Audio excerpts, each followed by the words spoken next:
The final showdown begins. Chinese leader Xi Jinping is locked in a life-or-death power struggle with former Chinese leader Jiang Zemin, and it's all coming to a head.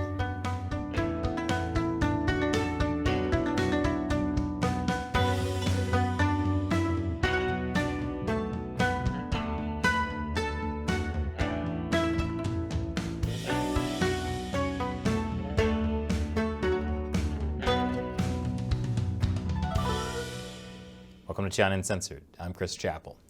A major turning point for Chinese leader Xi Jinping is almost at hand. Next year, there will be a major meeting of top Communist Party officials. Xi will be trying to secure his third term as leader, unprecedented since, well, this guy. Okay, to be fair, Mao had one long term as leader, a lifelong term. I said before that Xi Jinping is not quite a president, not quite a dictator, what I call a presentator. But no presentator rules alone in China. Xi needs enough support from the rest of the party to gain a third term in power. That's not easy because Xi has many enemies, and they're doing everything in their power to stop him. You know what that means? We may be headed into the final season of everyone's favorite communist soap opera, General Hostility. Previously on General Hostility. Xi Jinping came to power in the midst of a tumultuous power struggle. A clique tied to former Chinese leader Jiang Zemin tried to assassinate Xi and install their own guy. Jiang had control of the military and China's even larger internal security apparatus. But Xi began a massive purge of his enemies, disguised as what he called an anti-corruption campaign. And now, what could be the final battle for control begins. Yes, the political death match between Xi Jinping and Jiang Zemin may be reaching its climax, a word I never want to hear used next to a picture of these two again. You might be thinking, Chris, you said the meeting is next year. What's the big deal now? Now is actually the most dangerous time for Xi. He has to spend the next year cementing his hold on power ahead of the meeting, or he'll be defeated. If you've been paying attention, you may have noticed that Xi Jinping hasn't left the country in a long time, almost as if he's afraid to leave, in case something happens when his back is turned. You see, in China, there are two paths to power: controlling the police and controlling the military. One of the first things Xi did was put himself in charge of the military and purge it of anyone who was loyal to his rival, Jiang Zemin. But Jiang's real source of power was the police. And I don't just mean police in the way we think of them in the West. I mean the entire internal security apparatus.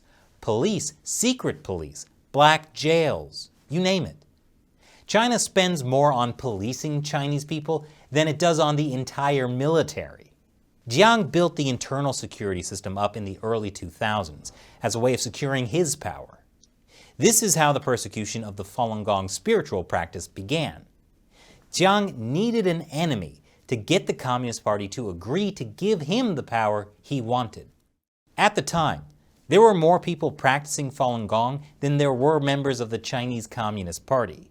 Even though the practice was not political, Jiang convinced other party members it was a threat. They let him launch a nationwide crackdown, including the creation of a Gestapo-like organization called the 610 Office, just to monitor and round up Falun Gong. Through the years, the 610 Office grew bigger and more powerful, giving Jiang a grip on power that lasts to this day. Jiang is 95 years old now, and still kicking. And guess what?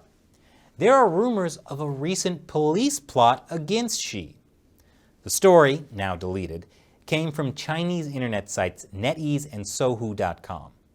According to Willy Wo Lap Lam, an expert on Chinese internal politics, the story seems very credible because the two media outlets, NetEase and Sohu.com, are not party mouthpieces, but I would describe them as semi-official. They are widely read and have been tolerated by the propaganda department for at least 20 years. Details are spotty. The reports didn't mention whether the police planned to swoop and arrest Xi or do something more grievous. But according to the reports, a conspiratorial clique allegedly was involved in planning something illegal and improper against Xi during an expected visit to the city of Nanjing in Jiangsu province. Several high-level police figures from Jiangsu were named in the plot, supposedly financed by a billionaire who'd been executed for bribery in January. Now remember, the Jiang faction has tried to stage a coup before. That was almost a decade ago, when Xi was first taking over from then Chinese leader Hu Jintao. Hu Jintao spent his entire 10-year rule squashed under the power of Jiang Zemin. Now that he's retired, he seems pretty happy to stand back and let his hair go gray. Okay, happy is a strong word, but the point is, Hu was never able to overpower Jiang. But Xi isn't sitting idly by. Since he gained leadership in 2012, he's been going after Jiang's people, including former heads of the 610 office, Jiang's personal Gestapo. More after the break. Welcome back. Xi Jinping has been desperately trying to purge the political faction tied to former Chinese leader Jiang Zemin. But as the Wall Street Journal says, many of Mr. Jiang's allies have been purged in Mr. Xi's anti-corruption campaign, though he remains a force behind the scenes. Take the 610 office. The 610 office was former Chinese leader Jiang Zemin's personal Gestapo, tasked with wiping out Falun Gong.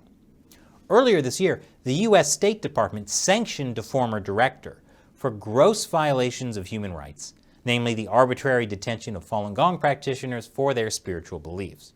And Xi Jinping has recently taken out two top figures in the 610 office for posing a threat to him. Their names are Sun Lijun and Fu Zhenghua.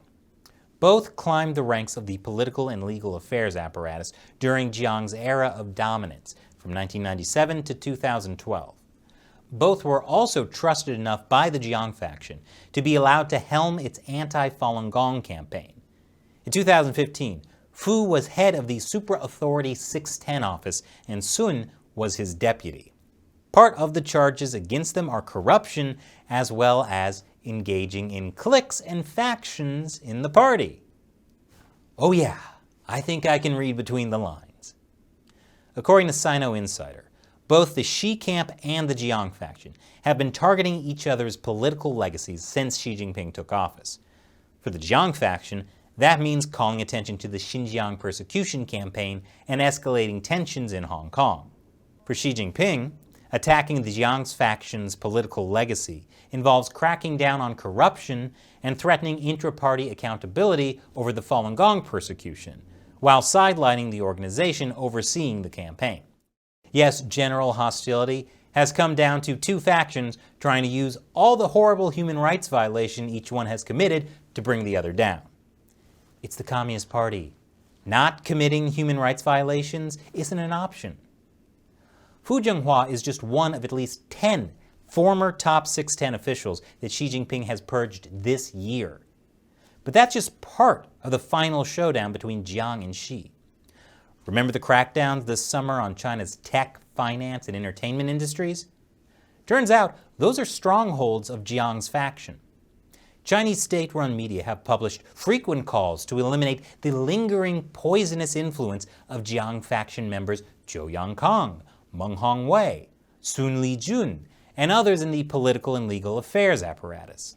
Those were people who ran Jiang's internal security apparatus. An article appeared in top party publication Qiushi, warning of cliquishness and talking about how the military must be loyal to Xi. And next month, Xi Jinping will be rewriting the Communist Party's history. That's something only Mao Zedong and Deng Xiaoping have done before. And it's another sign that Xi Jinping's plan to rule for life is coming together. But as the rumors of a police plot against Xi show, it's not over yet. Next time on General Hostility. Will Xi Jinping be able to stay in power during the upcoming Party Congress? For Xi to achieve ultimate victory, it will require Jiang's ultimate defeat. And now it's time for me to answer a question from a fan who supports China Uncensored on Patreon or Locals. This question comes from Jonathan Robertson on Patreon. The thing that I don't really get and please, Chris, educate me, I'm a financial supporter. Why would China risk the hellish result, which are most wars, just to reclaim what it feels was theirs to begin with? I know the strategic importance of Taiwan, but invading and taking over a country like Taiwan would mean very little unless it was just one step of many, many steps to be taken in the future. Well, this is an excellent question. First of all, you have to understand that the Chinese Communist Party doesn't shy away from conflict. A fundamental premise of communism is that struggle is what drives society forward. So since the Communist Party began, it has always been creating conflict because that is what communists believe in. Soldiers dying is not a problem. It's useful because it gets the people riled up about the cause. Taiwan is just one more part of that ideology. Because of the party's narrative of national rejuvenation, they basically have to take over Taiwan. Xi Jinping has said this himself. National rejuvenation, which is only possible under the leadership of the Communist Party, will not be complete until they take Taiwan. The best outcome for the party is to take over Taiwan without a fight, which is why they're waging psychological warfare to convince Taiwan to just give up. But if that doesn't work, they will invade. And gaining Taiwan would be an important symbolic and strategic victory for the party. As you mentioned, Taiwan's location gives it a huge strategic value. The Chinese military could dominate major global shipping lanes, or project power outward into the Pacific. Plus, it would totally change the balance of power in the region.